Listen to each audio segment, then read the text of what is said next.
Hey, good morning, everyone, and welcome to the Greater Oak Brook Chamber of Commerce Local Candidates Forum. My name is John Cross. I'm a member of the Chamber's Public Policy Council and chair of the Chamber's Legislative Leadership Awards Committee. I'd like to start off by reading the mission statement for the Greater Oak Brook Chamber of Commerce. The mission of the Greater Oak Brook Chamber of Commerce is to lead and advocate on behalf of Oak Brook and Oak Brook Terrace business interests and drive a positive business environment in the state of Illinois. As such, we feel it is critical for Oak Brook's elected officials to understand the needs of its commercial residents, in addition to the needs of its local citizens. While businesses do not vote in the local ballot box, they do vote by deciding to make a corporate investment here and then by choosing to remain in or leave the community. We are very honored today to have the opportunity to highlight the positions, ideas, and leadership experiences of candidates running in the April 2015 election for Village of Oak Brook President and Village of Oak Brook Trustees. Please note that only candidates from Oak Brook are represented here today, as there are no contested races in Oak Brook Terrace's upcoming election.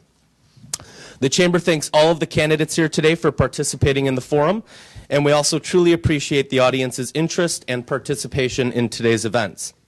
I'd also like to recognize the sponsors for today's events. Could you please join me in thanking the Hyatt Lodge at McDonald's and 5-Star Audiovisual for their generous support.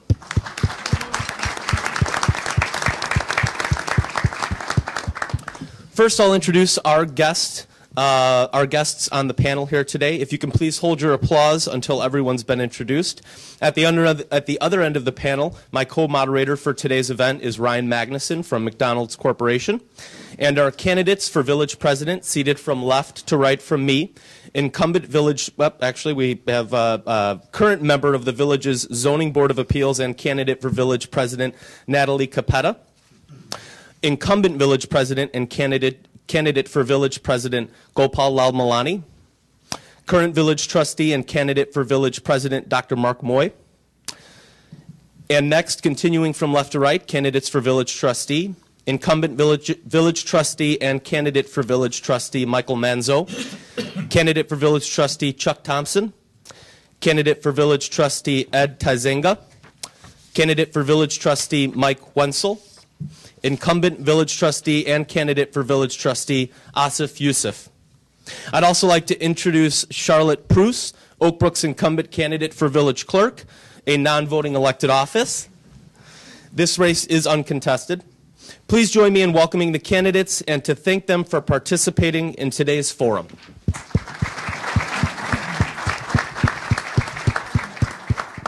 Please note that Ryan and I, as moderators, will ask each of our candidates for president and trustee to address the same topics, all of which will relate to leadership ability and their positions on local business interests. And to help us gather audience questions, we have made blank cards available for you to use to submit 1 or 2 leadership or business-related questions to any or all of the candidates. Your cards will be collected by 8:30 a.m., so please have them ready by then. Please also note that each candidate has a set amount of time to answer each question. Our timekeeper will count down the time in the time posted on the time cards. The candidates have been informed in advance that they must finish the responses in the time allowed. The candidates have also agreed to focus on their own positions and ideas and not attack those of other candidates.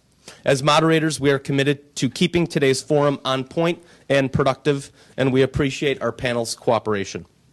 Now we'll begin by asking each candidate for village president to provide a 2-minute opening statement to give us an overview of their top priorities and concerns related to local business interests.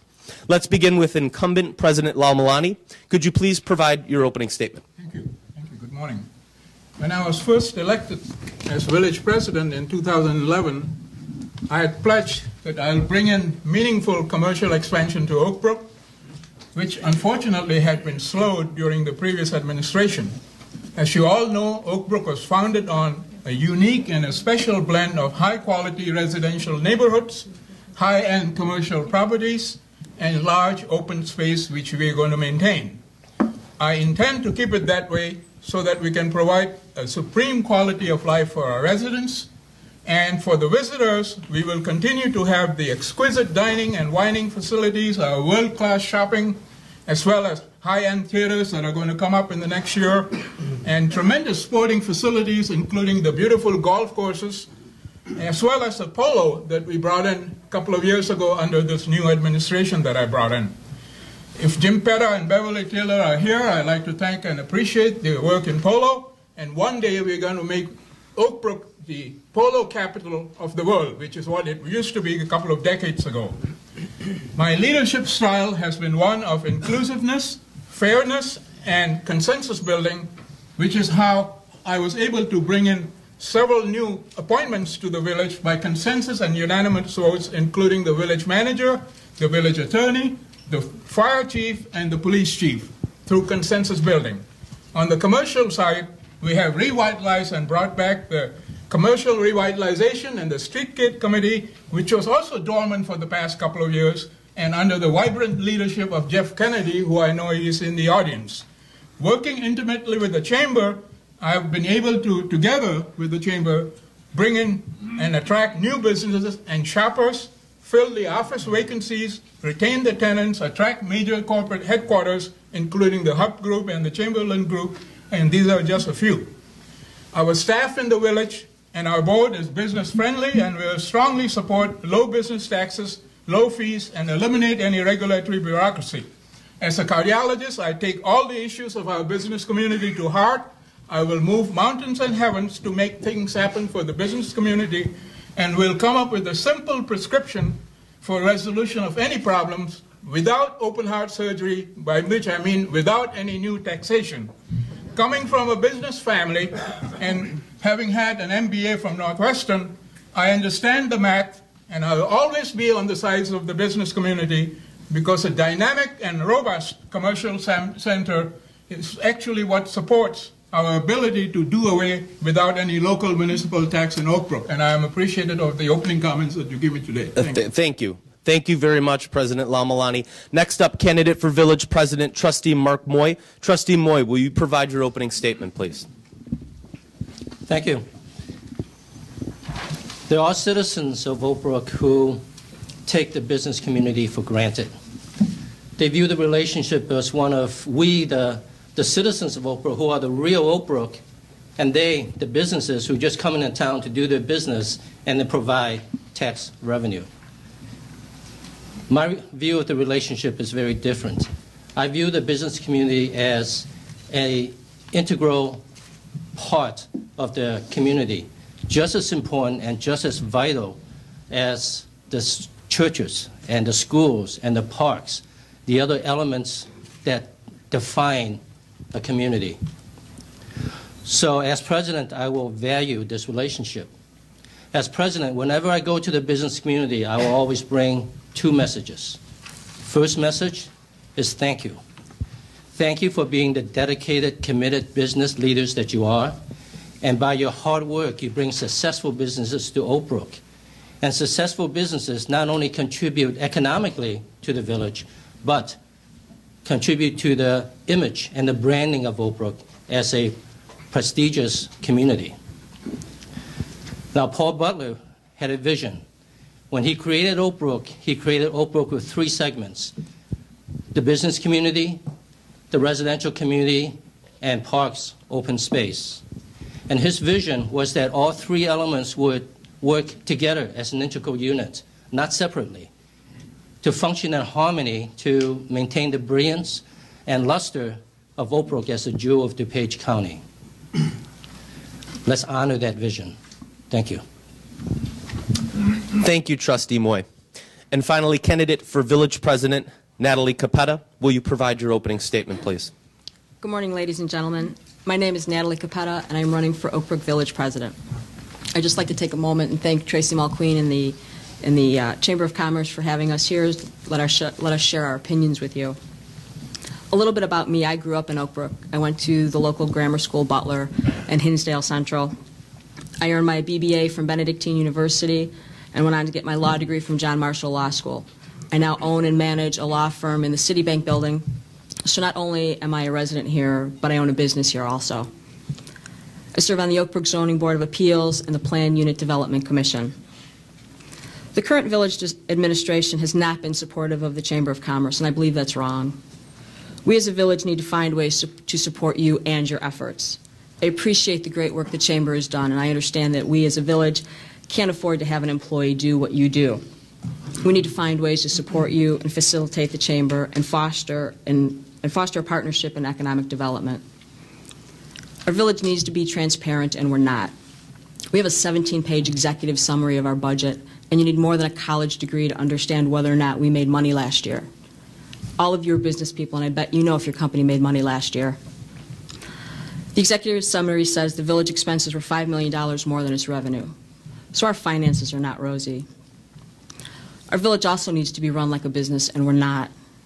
It's about reducing expenses, not raising revenues. And governments don't do that, and we need to do that.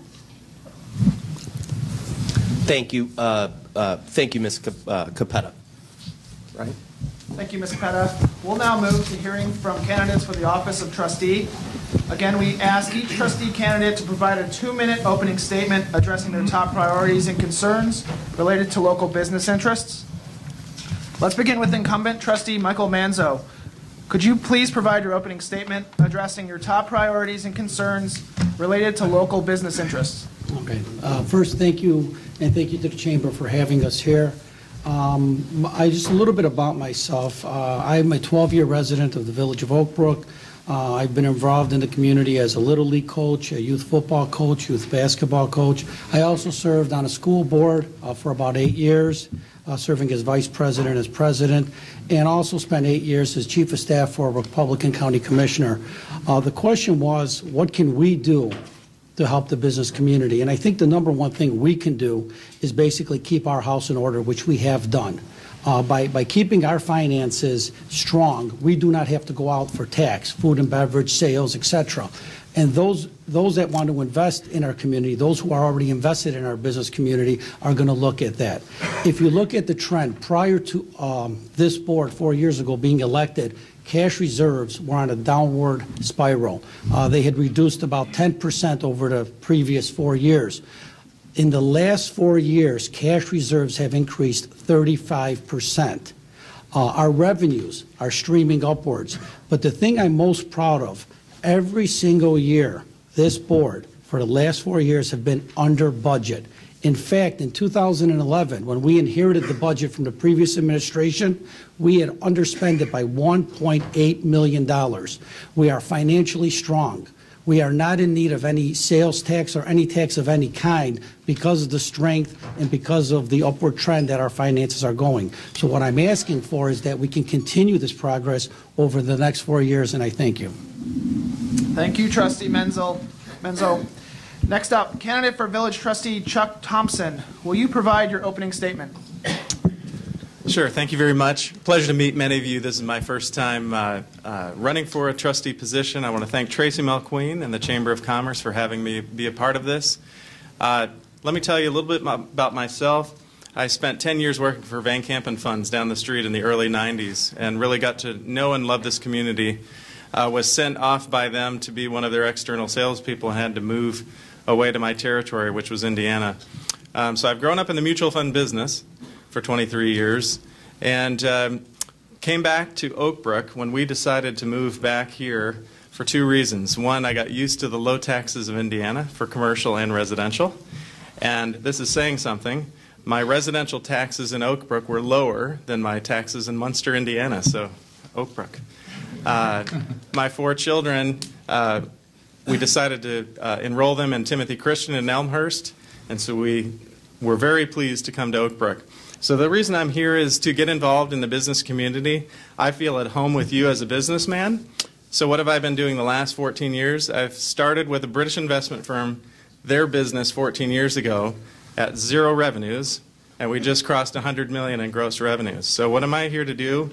I know exactly what you're facing each day, being creative with your revenues, creative with your products to build. I'd like to help do that with Oak Brook and get involved. The issues that I see, the reason I got involved is we passed a budget. I looked online, and I got very concerned when I saw a $5 million deficit, regardless of whether infrastructure funds were being used to grow the to help build roads and work on the community. But when you're a businessman and you're used to building business as fast as we have, and you ask yourself, why are we $5 million negative on our 2015 budget, regardless of cash reserves being increased? And so that's why I'm here, and I hope to help design creative ideas to help continue bring companies like Duchossois, and I commend the board for bringing a Duchossois capital management building to Oak Brook. Thank you. Thank you, Mr. Thompson. Trustee candidate Ed Tizinga. Morning, I'm Ed Tizinga, brother of the originally named Fred Tizinga, and it's nice to be with you on the shores of Lake Fred, just across the street from Lake Ed. So this place has always been very special to our family. I live 2 miles from here at the Oak Brook Club, and that's about 300 yards from my office, which is at the Oak Brook North building, which is right across the street from the building where Natalie is. And so I know what it's like to live here and to work here. And my law firm has been here for 15 years. We practice sort of a business type of approach. We represent owners and operators. We structure companies. We do transactions. We do litigation when those companies need it. And then with the assets of those companies that form the estate plans of the owners, we take care of the estate planning. We also do some real estate. I just turned 55, which is the same age as Ray Kroc when he started this company. And I've thought about that. I've thought, what a great thing to start a company like this at the ripe old age of 55. And I enjoyed seeing his multi-mixer machine out there in the hallway, which is how he started the company. He wanted to go find out why so many multi-mixers are being burned out by the McDonald brothers in California. I started my legal career at the Service Master Company in Downers Grove, just down the street. At the time, Service Master had about 4,000 franchisees, so it's about the same size as Ace Hardware. At the time I left, we had about $2 billion of revenue. And those are big numbers, but it's really constructed of a federation of businesses, much like McDonald's, much like Ace Hardware. And so I think I know the concerns of the local business community. And I'm drawn to the government, I think, the way you're drawn to the Chamber of Commerce, which is to take your experience and generalize it, step away from your businesses, and see what you can do as a community. And I know that Oak Brook was basically built by the businesses. It wasn't Oak Brook, it wasn't the government that built the businesses, it was the businesses that helped fund our government. So I come here very respectful of that and eager to contribute to the strengthening of that. Thank you. Thank you very much. Trustee candidate Mike Wenzel.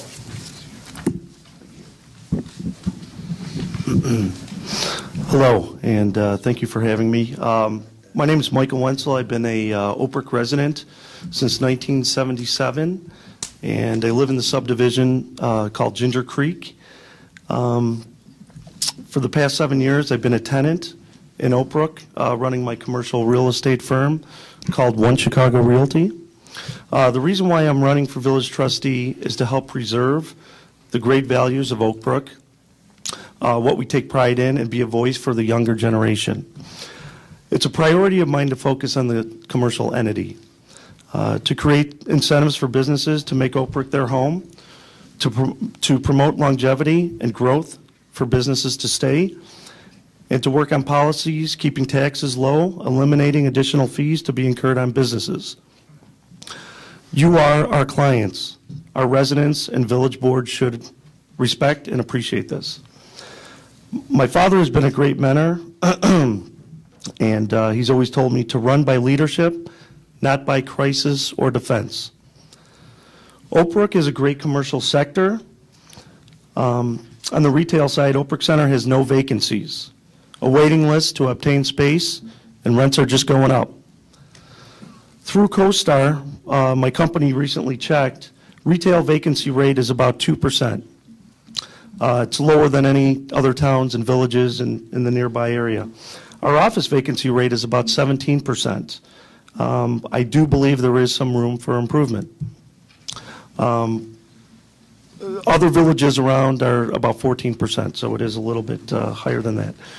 Retail tax dollars are important to our Oak Brook residents, but it's imperative for our residents to understand our commercial office space is just as important.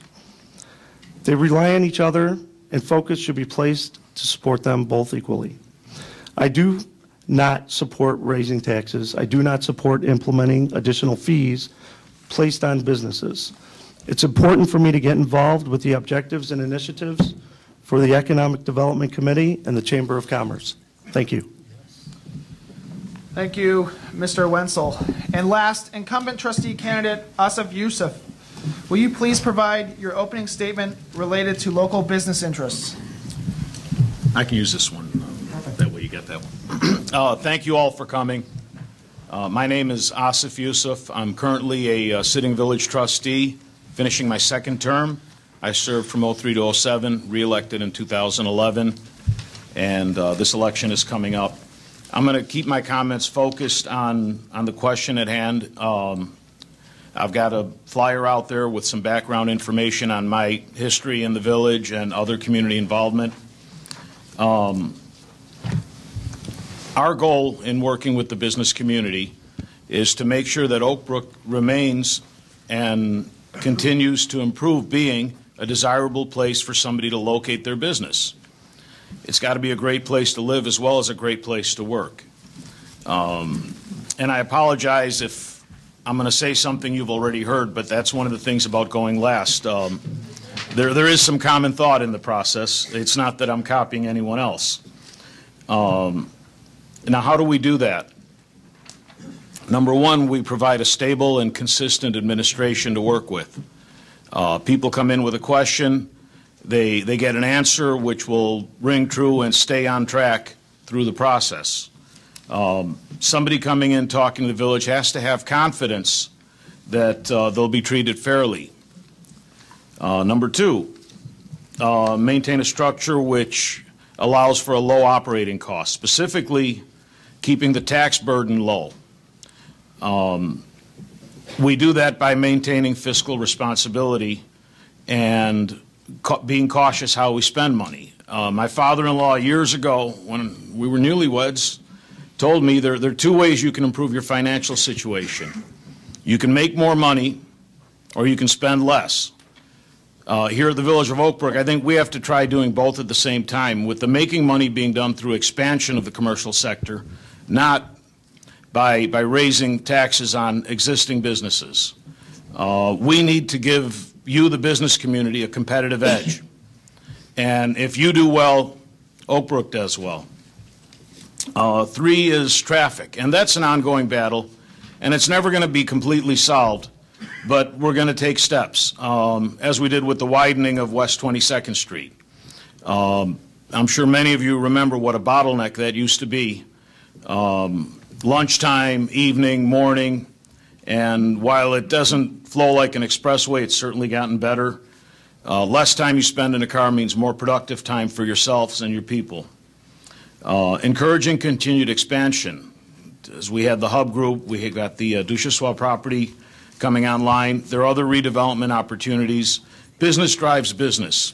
The more people working here, the more economic activity. They're going to shop, they're going to eat, they're going to buy gas, and it creates demand for other things. Providing good amenities. We've got an excellent golf course. We have a good library. We have a bath and tennis club. We have programs for the corporate residents to avail themselves of these facilities. And again, it's part of the whole package you can offer. We've worked with the Chamber closely. Am I out of time? Yeah. I'm sorry, I was looking over here. I'm just going to say three other lines. Amenities, accessibility of public officials. This is my business card. It's got my cell number on it. It's going to be the same cell number. You can always reach me. And I have a background in business. I run a business, so I've been in your shoes. I'll stop at that because I went over my time. I apologize. I will make sure and look over this way more often through the process. Thank you very much, Trustee Yusuf, and thank you to all of our candidates for your opening remarks. We'll now move to the topic of great government leadership. The Chamber believes that being a great leader can sometimes be the greatest challenge for elected officials. They are pulled in different directions by political influences and personal agendas, but leadership is key. People don't elect government leaders to go in and manage the day-to-day operations or balance the books or hire and fire all the many people involved in the nuts and bolts. People elect leaders to bring innovative and viable vision to communities. They also expect leaders to have the ability and will to bring all affected groups and individuals together to plan and carry out that vision and solve problems along the way. The Chamber believes that anyone elected to public office should demonstrate the following critical leadership qualities and skills. 1, elected leaders need to be competent to understand and support the issues and needs of citizens and commercial residents. Leaders need to be organized, do their research, and read and consider all information and positions. 2, they need courage to speak out on behalf of all affected groups and to help everyone understand all views. They need to be accountable, again, to both their local citizens and commercial residents. Leaders also need to take responsibility for the things they've handled well, but also for the mistakes they've made along the way. They need to take care of all their people. Elected leaders must work well with and support their peers, staff, and committees, and all the people affected by the decisions they make, both citizens and commercial residents. They need to work hard. The job of leadership is tough, and hard work is expected. And finally, our elected leaders need to be genuine and without hidden agendas. Obviously, great government leadership should be open and transparent, and most important, have nothing to hide. We'll move forward now with some specific leadership questions. First, we'll begin with our candidates for village president. Let's begin this round with Dr. Mark Moy. Dr. Moy, in 2 minutes, please provide a specific example of when you, as a village trustee, demonstrated strong accountability to both local citizens and businesses as you faced a challenging issue. In other words, a time when you had to take responsibility for an unpopular decision or needed to take a risk to advance an idea, solution, or other goal. What was the outcome? What did you learn? And why do you think this type of accountability demonstrated great leadership? Thank you. In the last trustee election, the major issue on the table was whether the school board can build one new school to replace 2 aging facilities in Brook Forest and Butler Junior High.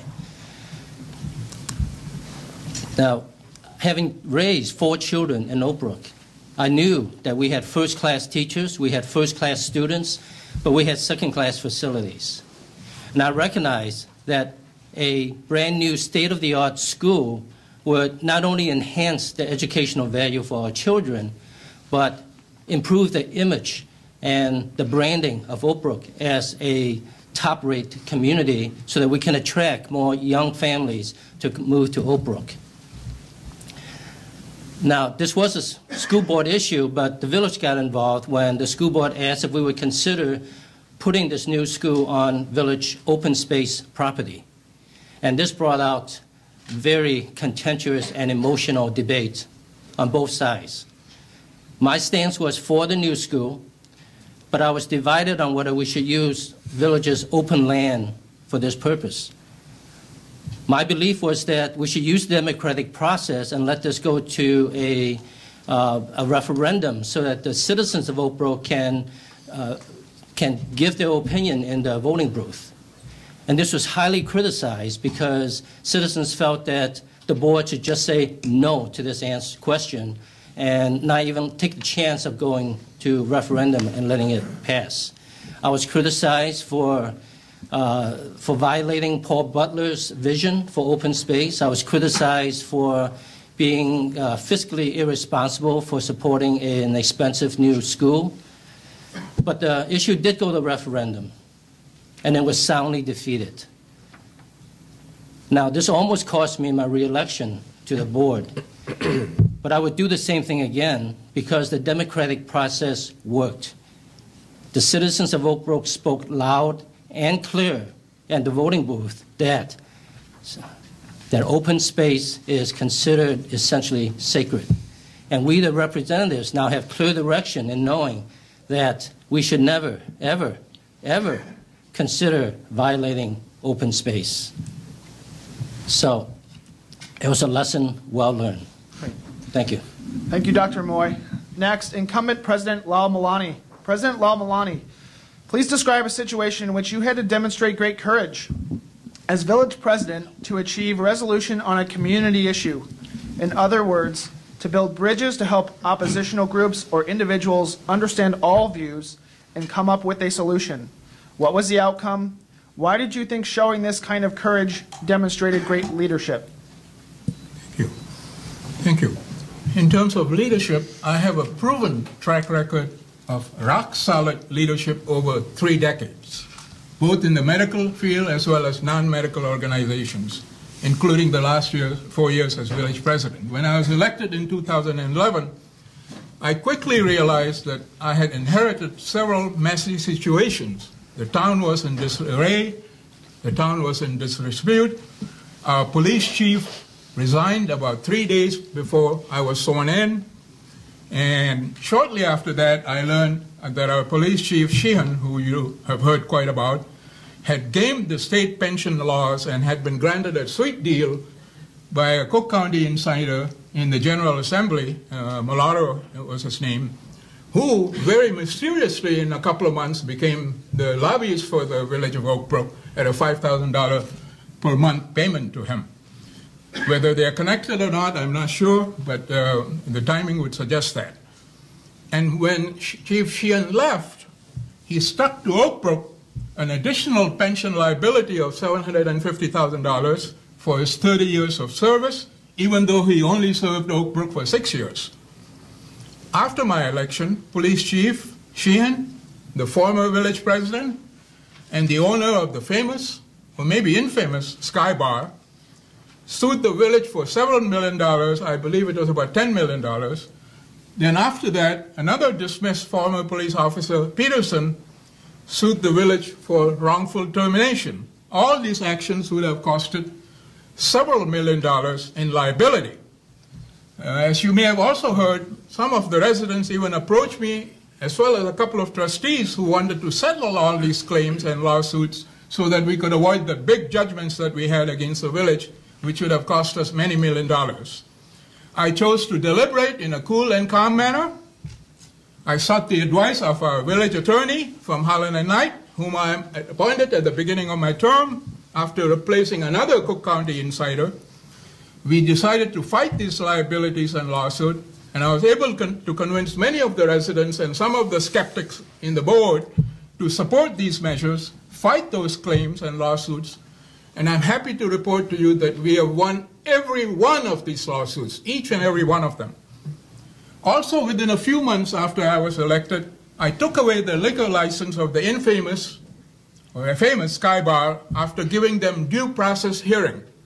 Because I gave them due process hearing and maintained good records, I was able to revoke their license and refuse to renew it. Since we pursued due process in spite of threats of litigation from Sky Bar, they did not even make any litigation. We saved a lot of money. They didn't even appear with the liquor commissioner, and they just sort of disappeared from the scene. President Lamalani, Yeah. I'm sorry, we're going to have to move forward. Your time has been up. In closing, I'd like to say that these are the great risks that I took in making those decisions. I was able to network with the residents as well as the board. I made a tough choice. I took the right advice, and I convinced everybody through consensus bleeding. And this is what is a true test of proven leadership. Thank you for your attention. I apologize for a few seconds that I took. Thank you, President Lamalani. Now, Ms. Capetta, could you please tell us about a situation in which you had to demonstrate strong research skills and great competency as a member of the zoning board to fully understand and address a challenging and complicated issue or proposal, and to ultimately find a workable solution for opposing affected parties? What was the outcome, and why do you think your actions demonstrated great leadership? Sure, thank you. We had a very contentious matter come before the zoning board, involved 2 residents and the village, and it had to do with a newly built home and grading and elevations. And the zoning board, we conducted extensive hearings over a period of time. We did a site visit to the property, which we had never done before. We had in-depth deliberations. There were attorneys, testimony, evidence. It was a very technical case. And as we discussed, I realized I was going to be in the minority of what the zoning board was going to do. And we took a vote, and I was right. I was in the minority, but I voted against what the zoning board decided to do. The matter was then passed on to the trustees, but I was so offended by the decision that my board had come to, I wrote a dissenting opinion. I sent it to the trustees, I sent it to my board, and the trustees ultimately had their deliberation on it, and they did as the zoning board did, and they came to the conclusion, the same as the zoning board, opposite of my opinion. The matter was then appealed to the DuPage County Circuit Court, where the court took my dissenting opinion and reversed the village's decision, and they agreed with me. So the case ended up being decided the same way as I said it should have been decided in the beginning. It's the integrity and strength of my convictions that make me a good leader. So when it's a tough decision or it's not the popular decision, I'm still going to stand up. I'm still going to say what I believe, even if I'm in the minority. Thank you. Thank you, Mrs. Capetta. On to our trustee candidates, starting this time with incumbent trustee Asif Yusuf. Trustee Yusuf, please describe a situation in which you had to demonstrate great courage as a village trustee to achieve resolution on an issue related to local businesses.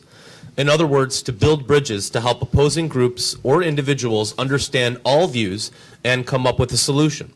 What was the outcome, and why do you think showing this kind of courage demonstrated great leadership? Well, I'm sure all of you or most of you know where the Promenade Shopping Center is on West Butterfield Road. The Promenade was built in the early 2000s when I was on the board, and the Promenade was a case of our first and only TIF district, tax increment financing.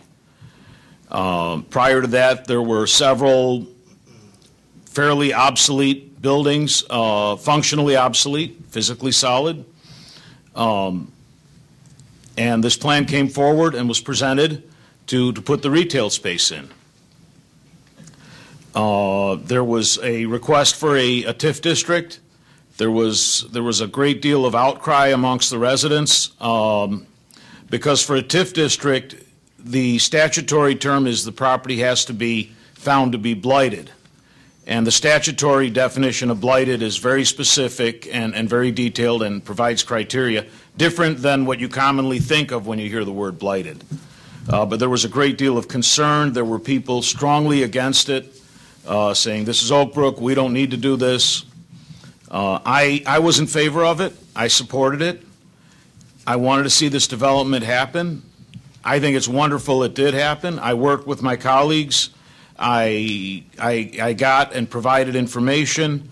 I set up a meeting with one of my fellow trustees at the Township Assessor's office, and then we spoke by phone with the Deputy County Clerk to get a thorough understanding of how the process works. Ultimately, at the vote, it passed 4-2, and the building's there, and I believe it's an amenity to the village and a revenue source for the village, and it drives traffic, it drives people, it encourages people to come to our community and spend a little money and have a good time, and maybe when they drive by one of the office buildings, they say, boy, we'd like to work here as well.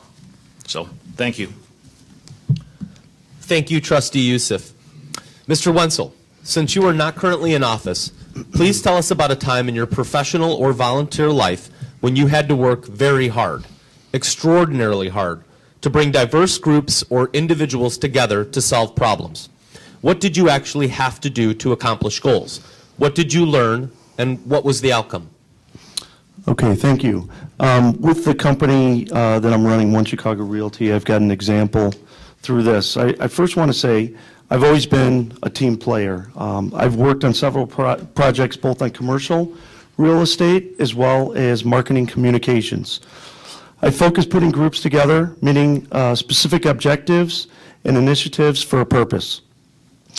I'm a leader. I have run and managed several people over the years. One Chicago Realty allows me to get involved with the aldermen, zoning board of appeals, neighborhood groups, architects, developers, and more. My business focuses on land development as well as multifamily apartment buildings, primarily in the city of Chicago.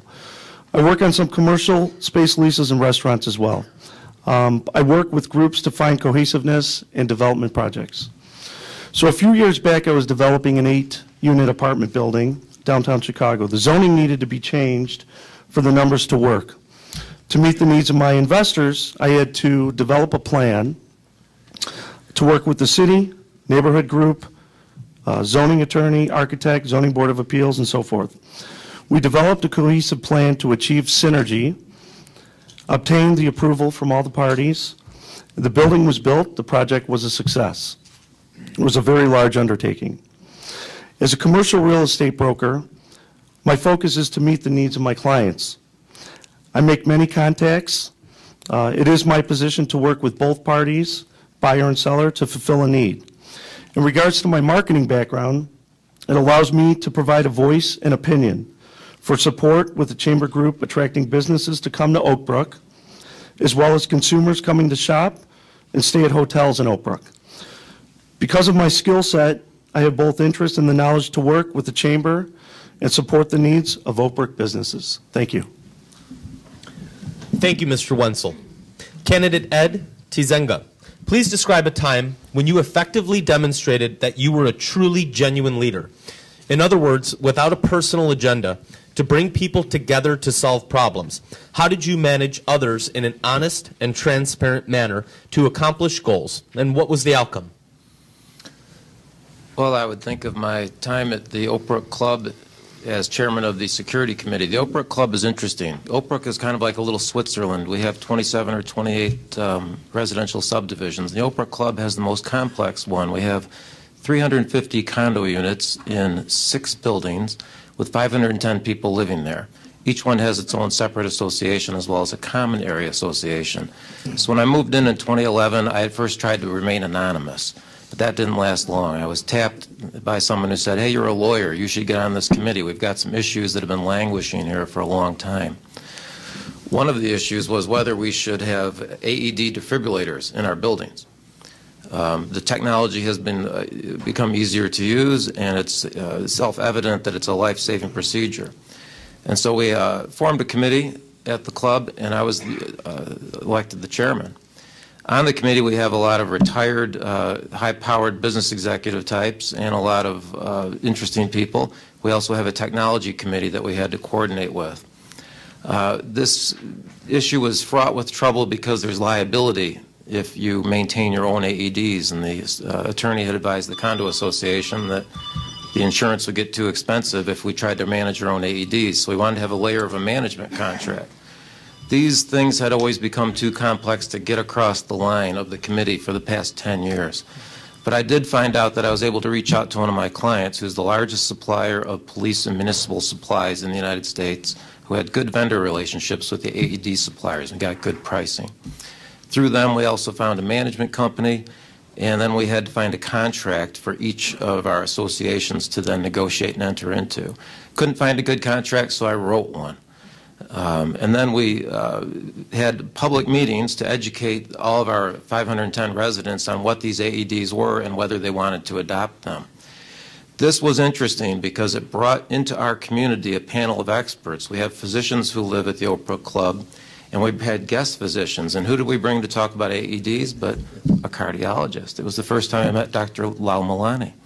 Dr. Moy also came and gave a PowerPoint presentation.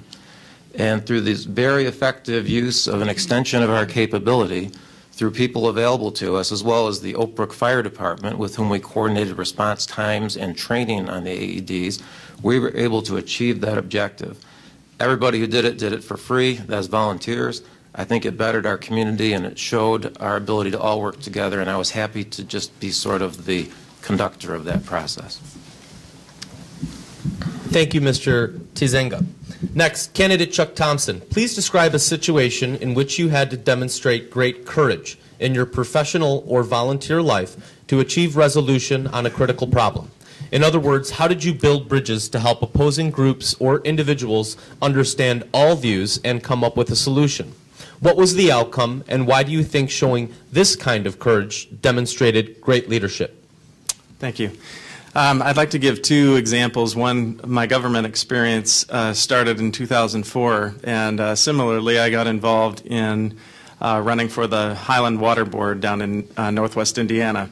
the very contentious issue of Hammond being the central water supplier of all Lake Michigan water became an issue, and all of our other towns that were surrounding, and I happened to be in a surrounding town, there were two issues that came to light during that time. And so I joined the board, was elected to the water board. It was quite an experience.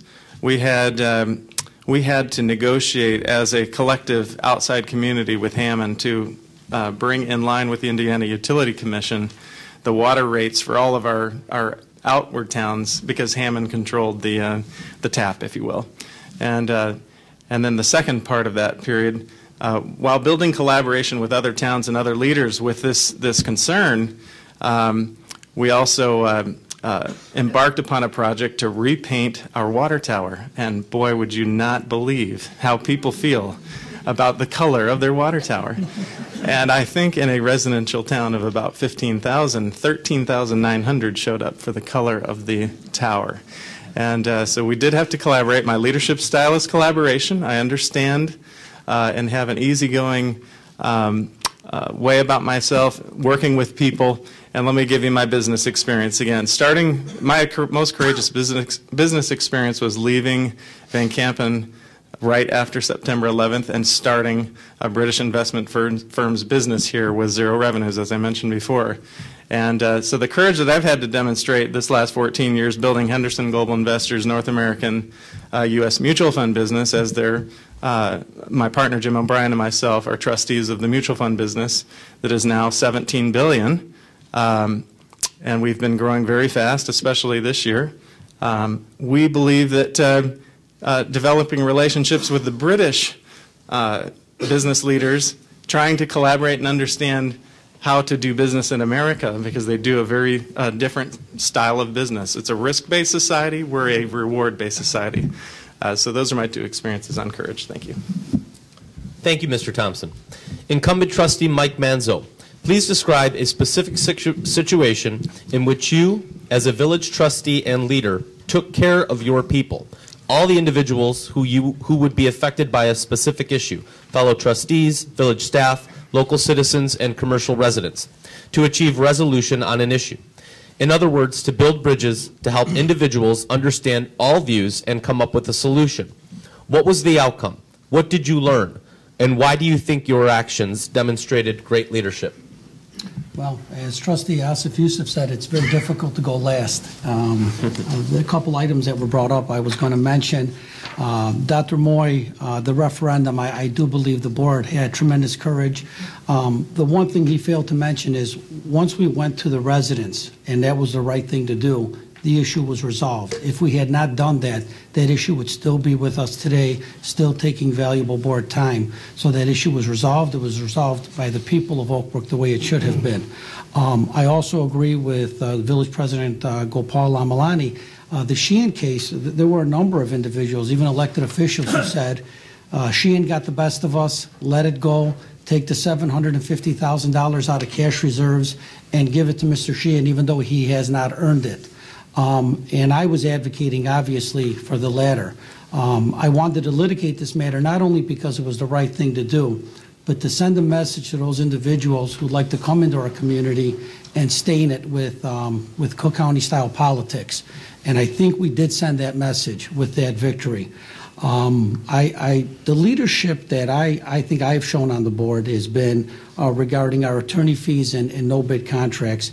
I have advocated for a long time and continue to through the bid process whenever possible. And we've been able to use the bid process to not only lower our attorney fees, but also get a better quality of service from those law firms that we hired. In fact, for prosecution, we reduced our attorney fees by some 60%. While improving the quality of service. For labor, we actually went out to bid twice, and Ansel Glink, who won the bid both times, actually lowered their hourly rate the second time. So even though we remained with the same firm, we actually did get a better value for the taxpayers of Oak Brook. Another situation that arose was a situation between the Park District and Forest Gate. Very contentious. It had been lingering for years regarding the park lights. And myself and Trustee Asif Yusuf got the parties together, had multiple meetings to come to a resolution. a resolution that both sides weren't completely happy with, but that's why it's a compromise. And hopefully that resolution will stay in place. It has up until now. We will start measuring the lights. We were very concerned with Forest Gate and their concern with glare. We were also concerned with the Park District and their development of the soccer field. But we finally, after years, had been able to resolve that situation. And I want to take the last minute very quickly to talk about our finances that we've done a good job on. I'm sorry that I'm over time, but I do want to mention the fact that Oak Brook does not have a $5 million debt. Our debt is approximately $820,000, which was left over from a previous administration with the remodeling of the village. We have incurred absolutely zero debt in the last 4 years. Thank you. Thank you, Trustee Manzo. Now our next topic is business climate and commerce. The Chamber believes that the mutually beneficial economic relationship between the Village of Oak Brook and businesses in Oak Brook, landlords, tenants, office, and retail, was designed to ensure a steady flow of commerce for local businesses that support an exceptional quality of life for residents. The Chamber feels that a strong local pro-business climate, low business taxes, fees, and regulations, and joint public-private economic development efforts to attract and retain businesses are all critical elements for ensuring this relationship works. Could you each tell us about your views on this mutually beneficial economic relationship between the village and the businesses, and how your leadership will help strengthen our local business climate, keep business taxes, fees, and regulations low, and support joint public-private economic development efforts through the Chamber's nonprofit economic development partnership? You each have 3 minutes for this question. I ask that you stick to the 3 minutes. This time we'll begin with Village President candidate Natalie Capetta. Thank you. Oak Brook is unique in that the business community funds our village. We don't levy a real estate tax on our residential residents. So the relationship between the village and the business community is extremely important. The sales tax revenue we receive represents almost 1/2 of our income. So without it, we'd be out of business. It's clear to me that an excellent economic relationship between the business community and the village is absolutely essential. The Chamber of Commerce is in the business of dealing with businesses. We are a community that grows from 7,800 residents to almost 100,000 residents every day. Our little village has its hands full just running the day-to-day operations of the town. We are not equipped to be soliciting new businesses, enticing the current businesses to stay here. We don't have the staff to keep track of when leases expire, whether or not the tenant is going to stay or whether they're going to leave. This is what the Chamber knows. This is what the Chamber does. In business, you need to hire the right people to do the right job. Why should we try to recreate the wheel? The Chamber is the perfect liaison between the business community and the village. Oak Brook geographically has an excellent location. You can be downtown in half an hour. You can be at O'Hare Airport in under half an hour. In just a few minutes, you can be on a highway going in any direction you need to be going. So we will always be geographically a great location, but we're more than that. Our low business taxes, fees, and regulations are the icing on the cake. We need the village to continue to be more than just a great geographic location. We also need to continue to be a great place to do business. It really is about reducing expenses and not increasing the revenues. The village should not look to the business community as an unlimited resource of income. We should be able to live on what we earn. In the business world, you can't just keep increasing the cost of your merchandise. At some point, they'll stop paying for it. The same should hold true for the village. We should not increase taxes just to increase our revenue. We need to be efficient and still deliver quality services to both our residential and commercial residents.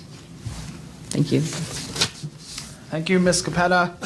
Next, President Lal Malani, please tell us about your views on this relationship and how your leadership has and or will strengthen our business climate, keep taxes, fees, and regulations low, and support our public-private economic development efforts. Thank you. We will continue to build on the relationship that we've had with the Chamber. Tracy McQueen and her team, as well as Dan Wagner and the board members, have worked closely with me, and we've had a good and a strong and a mutually productive relationship for 4 years. And I need to build on that for the next 4 years. We will continue to do that. We have a very business-friendly environment here at the village, at the staff, as well as the board members, and we'll continue to do that. The Economic Development Partnership with Tracy and her team has been very productive for the village of Oak Brook, and we'll continue to do the same. We have done a lot of work in this area, and I'll continue to do whatever I can to build on the strong relationships that we have in Oak Brook already. There's so much excitement in the air now. You know, we have the new Le Meridian that came up after a $25 million renovation. We have new high-end restaurants that have came up with the help of the Chamber and the Oak Brook Center, including the Perry's, the Pinstripes, the Old Town Poorhouse, and many other older buildings have been renovated so that we are now becoming more and more Class A. We have successfully retained major tenants like the Comcast and the Ace Hardware, and we are attracting new tenants.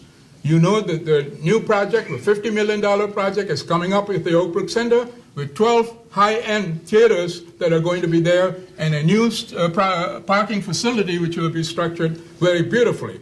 I'm so proud of all the work that's going on here. With the help of the Chamber, we will continue to do that. We attracted the Hub Group as a center to come into Oak Brook, and we are getting the Chamberlain Group, which is going to be building a 200,000 square foot facility this year, and the project is already underway.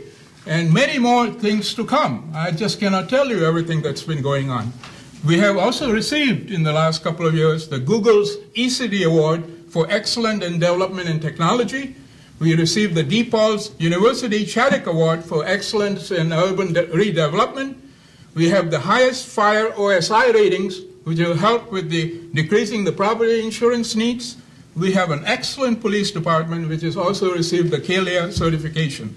So I think we are up there doing the best we can to make Oak Brook the best business destination for all the residents of the Oak Brook, and we have benefited from the commercial expansion that has taken place. I'm so proud of all the things that are going on here, and I do appreciate the cooperation of the Chamber, and we have been going to be strengthening that cooperation and do everything we can to make Oak Brook the best place for business as well as to live, to play, and work. Thank you. Thank you, President Lalmalani. Next, Dr. Moy, could you describe your view on this relationship and how your leadership will address this critical business interests? Thank you. As President, my top priority will be to establish a solid framework of trust between the village and the business community. And then with this trust as a basis, then maintain open communication and collaborative activity to promote business activity in Oak Brook. What I mean by trust is that when I go to the business community, what I say will be brutally honest, open, and straightforward without hidden agendas.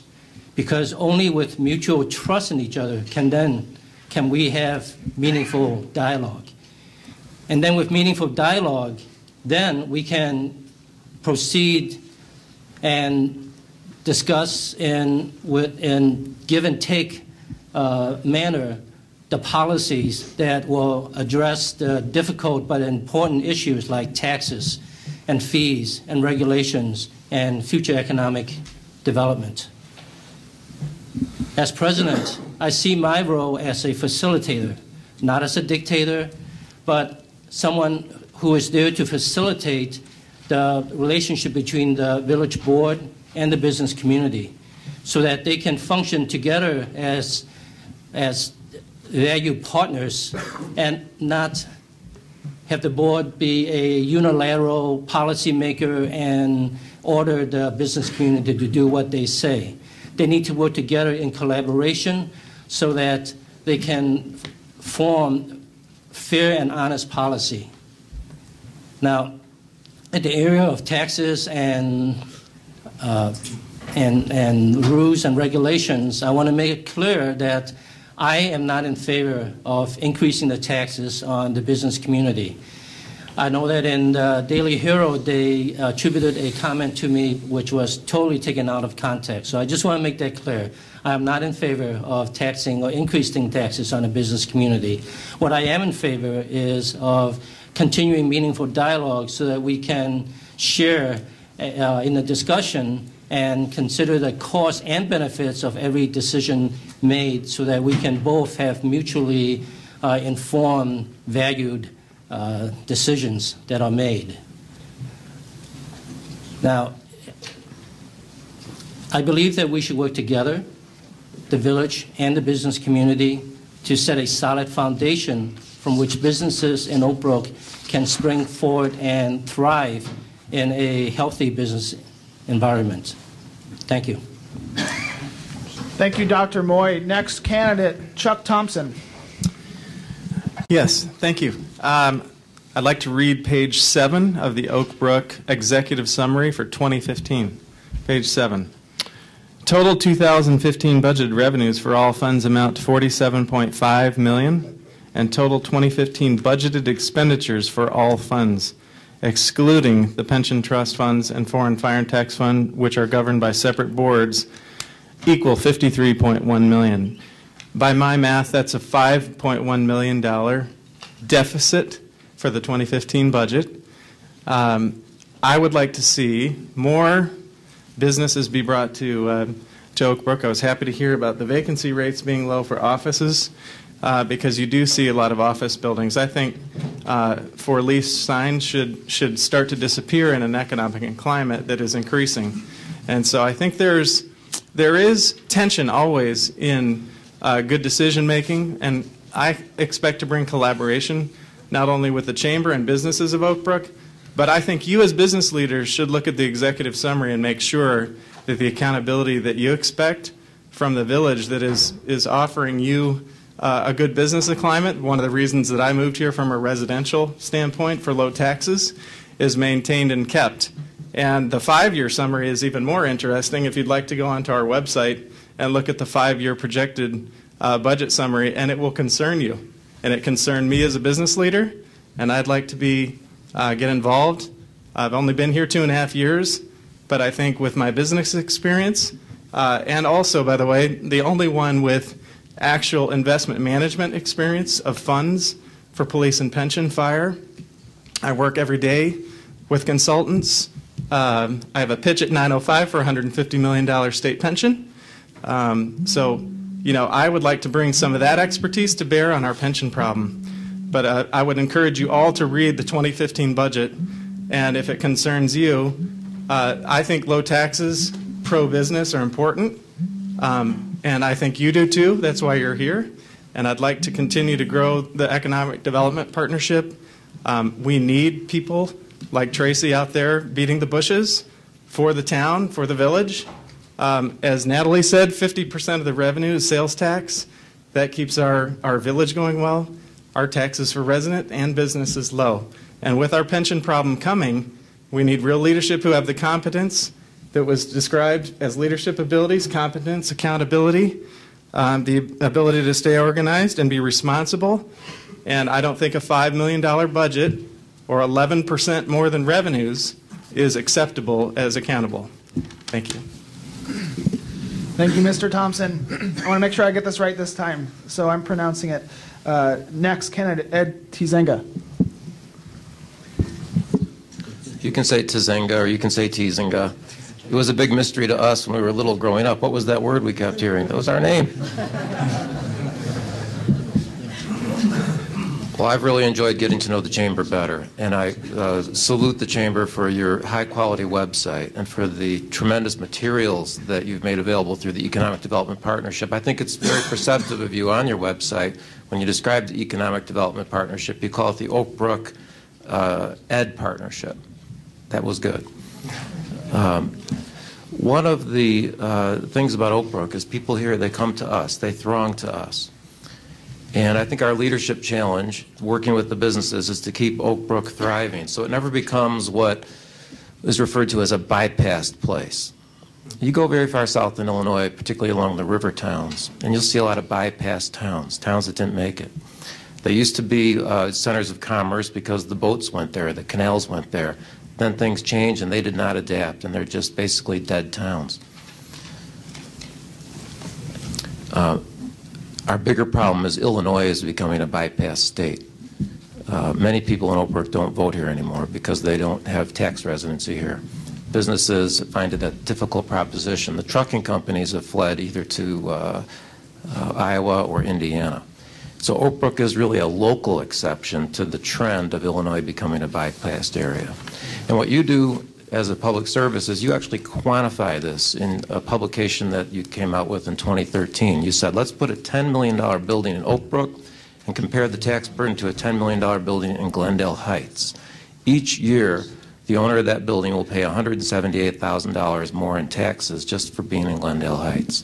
So if you're planning a building, a 10-year cost of your building, you have to add $2 million to your expected cost to have your building anywhere other than Oak Brook if you're in Glendale Heights. What that does is it destroys your ability to form capital and invest capital because you're dumping it all into taxes. So would you pay $2 million to leave Oak Brook? Well, I hope the answer is no, not unless we drove you out. And so what the Oak Brook government should do first and foremost is not strangle you with taxes. And part of that is remembering who built Oak Brook. You did, the business people did. It wasn't the Tollway Authority, it wasn't the Public Works Department, it wasn't the Planning Commission. If you look at the value of what's here in Oak Brook in the commercial sector, and you compare it to the measly $40 million Oak Brook Village budget, there's no way that that amount of public spending could have created this amount of business benefit. So I think the key thing for the Oak Brook government to do is simply to control itself. And right now the pensions have run away. They're like the gingerbread man that we can't catch. There are a lot of reasons for it. There are a lot of variables to that. But what I'll do is I'll help catch that pension deficit. We first have to know how deep it is, how broad is it, where does it come from, how big is this river. The problem is that's not in the budget. There is no liability entry anywhere in the Oak Brook budget. It's not required yet because the International Accounting Standards haven't been adopted by the GASB, the Government Accounting Standards Board, which has issued GASB 68, which says at the end of this year, Oak Brook's got to put it in the budget. So how much is it? Well, we know it's bigger than a bread box, but not as big as a super tanker. It's probably somewhere between 20 million on the low end and 37 or 40 million on the high end. If you put the number in the budget and have to look at it every day, that will influence the way you spend money on everything else. And so one of the things I think we've got to look at is the soft money that paves the way for the infrastructure expenses and then the infrastructure expenses themselves. Oak Brook's getting ready to put $500,000 into an air conditioning system for an old schoolhouse. Would you do that if you had $40 million of a deficit facing you at the end of your financial statement? You might think about that in your businesses, about what you could defer while you got a handle on what your exposure really was. I'm sorry, time is up. Can you wrap up your response? I'll just say the government is here to serve us. We're not here to serve our government. And we would like to be known as the home of all these great companies, not the home of a bloated government that couldn't control itself. Great. Thank you very much. Next, candidate Mike Wenzel. Thank you, sir. Thank you. So I'd like to first echo what Ed had said, and Tracy, this document that was put together, the 2013 year in review, was just fantastic. I think it's just excellent in marketing, communication, business retention, business growth. You guys are doing a fantastic job. As a concerned resident of Oak Brook, I believe there should be a fine balance between the residents and the commercial entity. I'd like to stress that I am a local business and that a successful business climate is important to me professionally in my business, as well as I'm a resident dependent on a successful business climate to keep the village property tax free. It's important for Oak Brook businesses to feel the village is doing a part, keep taxes low in the commercial environment. It's also important for residents to know that our commercial sector is strong and supported by the village board. I am in complete support of bringing the Oak Brook residents and the commercial businesses together to produce a positive quality of life. I will get involved, listen to the businesses and residents, what they have to say. It's important because many people believe they know the answer, but without hearing what issue groups project, we really don't have a clue. So if the board does their part to meet the wants and needs objectives the chamber requests, the village will run smoother, more efficiently to keep the residents secure. The Economic Development Committee and the chamber have a voice. We as trustees are not here to change what works for them and pretend to know their initiatives better than they do. So in turn, we should understand their efforts and help to support their needs. My leadership will pull parties together. I will help provide hard facts to the board and village manager in support of the chamber. It's all about providing the facts and helping others to understand key issues and the direct impact a policy can affect a business, both positive and negatively. I am not a micromanager. I look at the big picture and let the experts in the field do their job. We're here to investigate business needs and issues to help implement policies to make our village a better place to live, work, and play. Thank you. Thank you, Mr. Wenzel. Next, Trustee Asif Yusuf. Well, the short answer is I'm committed to everything that you say you believe in your question. I clearly understand the tie-in between the commercial and residential sectors and how one benefits the other. We need a pro-business climate. We need low taxes. We need low fees. We need reasonable regulations. And we need to work together between the public and private sectors. Now, after saying that, I'm going to say something maybe you don't want to hear, but then I'll explain it, and I think when I'm all done, you'll find it to be okay. Our primary responsibility is to the residents of this community, the people who live here, the people who put us in office, the people that charge us with protecting their quality of life. Now, having said that, a vibrant commercial sector is a key part of maintaining that quality of life in many ways. Number one, the revenue stream it provides, because it's not just the sales tax revenue, the utility taxes, there's the economic activity spurred by the presence of people here. There's putting Oak Brook on the map. Oak Brook is known as a great place to live. It's also known as the headquarters of McDonald's, Ace Hardware, numerous other large, very well-known companies. They put Oak Brook on the map. That makes Oak Brook a desirable destination. Meetings, living, working, shopping, it's all tied in together. So there may be a little selfish motive in this, in serving our residents, but there's a common interest. And one has to thrive to make the other one thrive. I believe I've developed a very good working relationship with the Chamber. We can speak very candidly. Tracy and I have spoken. I participated in the rapid response team meetings, which I think are a wonderful idea and a great way to really seal the deal on bringing somebody into this village to work here. The impact of not having a thriving commercial sector is the tax base. Property owners get a break for vacancy. And even though the village doesn't levy taxes, the other districts that are in the area would be impacted, and everyone would see their taxes go up if we didn't have a thriving commercial sector. I don't believe in taxing more than we need, and I don't believe in spending more than we have to. I'd like to touch on this $5 million deficit briefly. You know, there are two ways you can do things. If you have a project, you can save up money, and when you have enough, you go ahead with it and spend it. Or you can finance it and then make payments as you go. If you finance it, you're not going to have this so-called deficit. If you save the money and ultimately you spend it, yes, you have a paper deficit. Is it a real deficit? Is it an operational deficit? Absolutely not. Time is up. Can you please wrap up your... I will wrap it up. Do look at the executive summary. Do ask questions. Do be fully informed, because the short answer is a little different from the long answer. Thank you.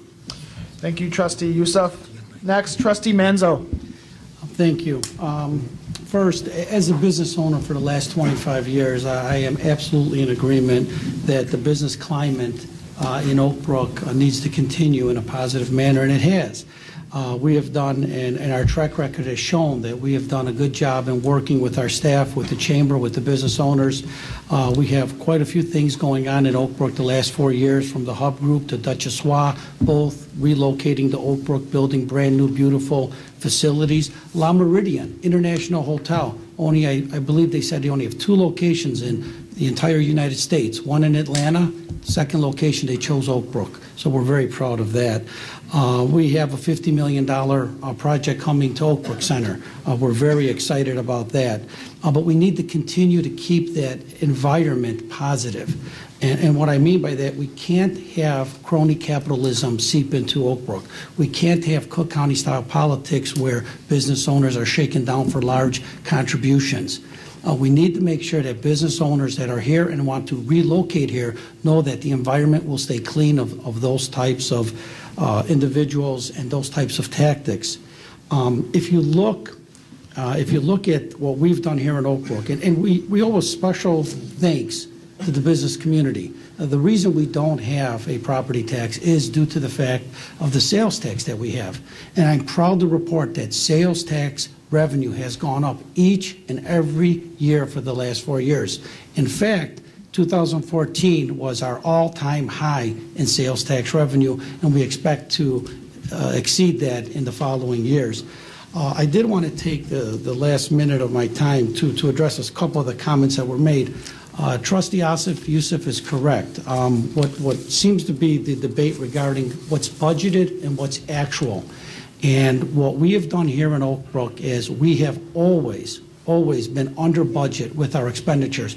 We put long-term projects into the budget. If the revenues allow us to take on those projects without creating a deficit, then we'll take them on. If they do not, we do not take them on. That's why we consistently underspend the budget. The $540,000 unit for the Heritage Center has not been approved, may not be approved if the finances are not there. And there are some numbers I did want to go over very quickly. Revenues to expenditure. In 2011, we underspent our revenues by $2.3 million. In 2012, we underspent our revenues by $1.2 million. In 2013, the last report I have, we underspent our revenues by $1.9 million. We are extremely healthy financially in Oak Brook. That's why we don't have to bring in any sales tax, any food and beverage tax. We've done a good job with our finances, and we will continue to do a fine job with our finances. Thank you. Thank you, Trustee Manzo. Thank you, Ryan. Now we'd like each candidate to summarize in one final statement. What are the largest challenges facing Oak Brook over the next 5 years? Each candidate will have 1 minute to respond. We will start with President Lalmalani. Thank you. First of all, I'd like to thank our moderators for being fair and square. And also Tracy for putting up this very beautiful gathering today, as well as Dan Wagner and his board members for allowing us to continue the partnership in a very strong manner, and we're going to continue to work closer and thinking outside the box to do whatever we can for Oak Brook. There is just so much excitement in the air. I've told you the things that are happening, the things that are going to happen, and you heard about the projects, the $50 million projects, and many other projects. And we are going to continue on that same tone to continue the work for the benefit of Oak Brook, the residents, and the commercial sector, because that's what makes things happen. The Daily Herald article, and I'm proud to say that the Daily Herald endorsed me to continue the leadership for the next 4 years, was very clear. And I want to make it clear again today that if elected, there will be no taxation of any kind in terms of new taxes in Oak Brook. There will be no food tax, there will be no liquor tax, there will be no drink tax. You can drink as much water and coffee as you want. There will be no taxation, there will be no food tax, and there will be no increase in sales tax. And the Daily Herald in his article made that crystal clear. So I would like to reassure that that's going to happen in the next 4 years. Secondly, I like to reassure everyone that our financial strength is tremendous. We have the highest cash reserves that we have had, 7 months and a little bit over. And we are only required to have about 6 months of cash reserves of operating expenses. Our financial situation is strong. Our sales tax, as Trustee Manzo indicated, has been increasing. Actually, the last 1 year, we've had the highest sales tax ever. and I believe that's going to continue to grow with the economy that is strong. I will not allow any form of new taxation, particularly for pensions and the unions that support those pensions. I think there is light at the end of the tunnel. We have a new governor in Springfield who understands the difficulties that the municipalities are having in terms of meeting the obligation of skyrocketing pensions. And I'm going to continue to work strongly with all the legislators that we have, including with the DuPage Mayors Managers Conference, the Metropolitan Caucus, as well as the Illinois Municipal League, to make sure that the issues of pensions are handled, and I believe we are in a strong position to take care of the pensions as well. Finally, I'd like to just quickly say that in the last 4 years, we have contributed more pension money into the fund, about 40% more than the previous 4 years. Thank you, President Lamalani. And we'll continue to do that. Thank you. Thank you, President Lamalani. Again, the question, what are the 2 largest challenges facing Oak Brook over the next 5 years? We will ask candidate Moy to respond next. Thank you. When I began my term as trustee 6 years ago in 2009, we were in the midst of the economic crisis. Oak Brook had to dip into its cash reserves just to pay the bills. The board responded by eliminating 28 full-time equivalents from the employee ranks. We cut our spending to the bone, and we survived that crisis. And over the last 6 years, we've rebuilt our cash reserves from $6 million up to last year's $12.5 million, more than doubling our cash reserves. And last year, our revenues, as mentioned, exceeded our spending by $1.2 million. Look at those numbers, Springfield and Washington. Now, the numbers look good, but there are concerns on the horizon. As questioned, what are the 2 main concerns? One is the escalating pension obligations, which are unsustainable. And we need to go to Springfield to talk some sense into our legislators. And the second threat is the increasing internet sales, which threatened brick and mortar stores and malls like Oak Brook Center. It's up to about 25% of merchandise sales are now done over the internet, where we collect 0 sales tax dollars, and it threatens the brick and mortar stores where people don't physically go to do the shopping.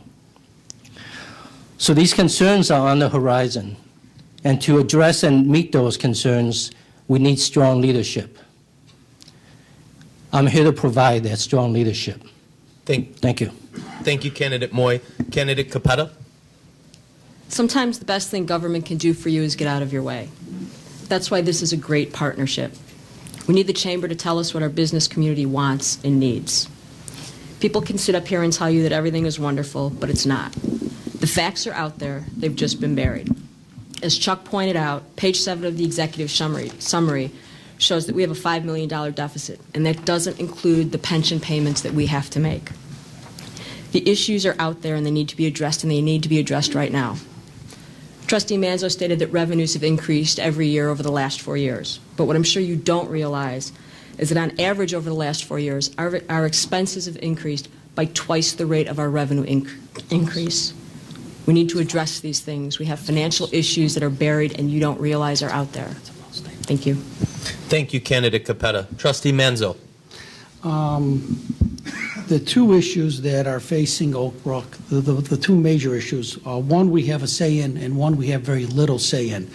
One, I'd like to discuss pensions. There was discussion earlier about pensions. Unfortunately, we have no control over where that money is invested. The pension board is separate from the village board. We have no say in where that money is invested. I know there's strict guidelines by the state, but that is a decision that is made by the pension board on where those finances are done. The laws are passed in Springfield, but the checks are cashed at the local level with the municipalities. So it was always very easy for Springfield, when lobbied by the unions, to say, we'll help you, give you contributions, we'll give you support, we'll put people on the streets to help you, but we need these pension sweeteners. Well, it was easy for Springfield elected officials to go along with that because the checks will be payable by the villages, like the villages of Oak Brook. Dr. Lamalani is correct. We have increased our pension payments by 50% while increasing our cash reserves. So we've done a very good job. In regards to finance, I'll go over the numbers again. With all due respect, our expenditures, our revenues have exceeded our expenditures each and every year. There is not deficit spending going on in Oak Brook, and I shared those numbers with everybody here. Our expenditures are not above our revenues. And I'm very proud of that fact, and it looks like I'm out of time. What I would say in closing is that take a look at the finances, ask questions of your elected officials, and work with local government in solving these problems. Thank you. Thank you, Trustee Manzo. Candidate Thompson.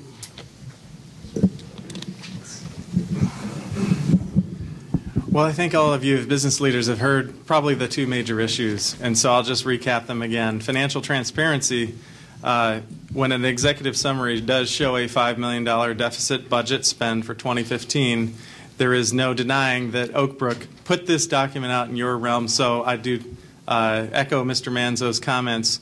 Go out there and look at that for yourself. As a resident and a business person, that concerned me, and that's what why I got involved. And I think you should demand accountability on that explanation. At the very least, financial transparency should include a more brief summary explaining maybe where those capital improvement projects might have come from, so that you can clearly understand. And believe me, I'm a finance guy, and I work in finance every single day. And so when I dug deeper, that's why I got involved. The second thing is, I think that on the positive side, I like, and I think you do, like hearing about Oak Brook as a community, being committed to the growth of Oak Brook as a business community is something I'm absolutely committed to, and there are positive ways to grow revenues and make sure we're accountable for our spend as a village. So thank you very much for your time. Thank you to the Chamber for having us today. What a great event. Thank you. Thank you, Candidate Thompson. Candidate Tizenga. I think our two biggest challenges for the government, which is what we can affect as trustees, two things. Number one, stay small. Number two, keep taxes low. Well, why do that? Well, Oak Brook is a small place with only about 7,800 people. But such places are always very interesting, because if you keep your taxes low, we will find, that will attract commerce and creativity. Because Oak Brook is an unfinished story. Paul Butler did a nice job, but he couldn't do everything. A lot of it is up to us. And so how do we do that? Well, one of the key things is to realize that people are guided by purposes, not by specific plans. And we can't plan out really the future of Oak Brook. That's really up to the people who move here and the businesses who come here. But I did a little research about other small places that can inspire us, and I came up with 4. First of all, the country of Gibraltar, the little British dependency sticking out into the Mediterranean. That's where John and Yoko went to get married in 1969 on the advice of their accountant, Peter Brown. They went there for 3 minutes. They're still on the postage stamps of Gibraltar. They've made the place famous. Let's look at another small place with low taxes, Amsterdam, with a 0 tax rate on copyright income. The Rolling Stones and U2 are based in Amsterdam for tax purposes, as are 20,000 other recording artists. Let's look at the little island of Fiji. That's where Joseph Kennedy put the corporate base for the entity owning the merchandise mart and avoided all estate taxes, so his children could then have enough money to advocate raising everybody else's taxes. Candidate, let's look at the Cayman Islands. Wrap up your response, please. Let's look at the Cayman Islands, where A.N. Pritzker formed 900 trusts to totally avoid U.S. estate taxes. So my point is, whether liberal or conservative, cool people are drawn to small places with low taxes. Now, I've tried to study each one of you during our time here today, and I've looked at you, and I think each one of you are very cool people. And I can't wait to see what you do in the future in this small place with low taxes. Thank you, Candidate Tizenga. Candidate Wenzel. Okay, first of all, I'd like to thank Tracy and the group for having me here. The largest potential issue on the table is the pensions. The actuary will help inform us of what we need to do. Then we can make intelligent decisions about the potential contributions and concessions. I'd like to emphasize my role as a leader. As a small business owner, I have leadership traits. I have a staff of people to manage projects, execute the needs that need to be met. This will relate to the support and direction the Chamber is looking for in a trustee position. I have 4 key points that I wanted to review and leave you with. In priority, the first is safety, the well-being of the village residents, business, and the community. Accountability to ensure the trustees, the village employees are accountable. Solving issues, a diligent plan to work swiftly so agenda items are executed swiftly. And a 360-degree approach to revitalization, working both to beautify the neighborhoods, develop a marketing plan, and encourage businesses to move to Oak Brook, as well as retention. I'm looking forward to build relationships and support the Chamber. Thank you very much. Thank you, Candidate Wenzel. Trustee Youssef. Well, it was tough meeting the 3-minute deadline. The one's going to be really rough. Yeah, I think the biggest problems, at the risk of repeating what's been said, is number one, the pensions, and number two, it ties in with that, to prioritize the remaining funds after dealing with the pension obligation. Unfortunately, the main part of the fix has to come from Springfield. There are baby steps we can take. We're going to do whatever we can, but in reality, it's a legislative problem. And I'd like to stress, it wasn't that we underfunded the pensions for years. We always paid in what we had to. However, over the years, Springfield has passed certain enhancements to the pension programs. Guy could be on the job for 32 years, and all of a sudden, the whole structure changes. Everything's been calculated on his 32 years, and he works one more year, and he sees his pension increase substantially. In terms of COLAs, in terms of enhanced survivor benefits, enhanced benefits for people injured on the job, and the rate at which the pension's earned. Those are our biggest challenges. I want to clarify one thing, and I'll be very brief. When I talked about the residential and commercial communities, it's like the heart and lungs. Our goal is to the heart, if we're a cardiologist, but we also understand that the lungs are a key part of the whole equation, and they tie in together. So that's the same relationship that we have between the commercial and residential communities. I've got a lot more to say, but I'm out of time. I would welcome speaking with anybody else up here to make them have an enhanced understanding of the budget structure. Maybe that'll help clear some things up. But thank you very much to Tracy and everybody here for taking an interest in what we're doing and hopefully walking away better informed. Thank you, thank you, Trustee Youssef, and thank you to all the candidates for your responses. The final responses were drawn from a question from our audience, so thank you for your participation. We do now need to close. The Chamber thanks everyone in the audience for attending today's event. We wish the best to all the candidates in the upcoming election. And last, could the audience please join me in thanking all of our candidates for their participation today.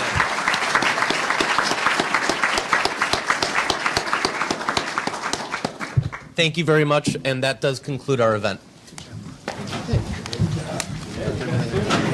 What's up?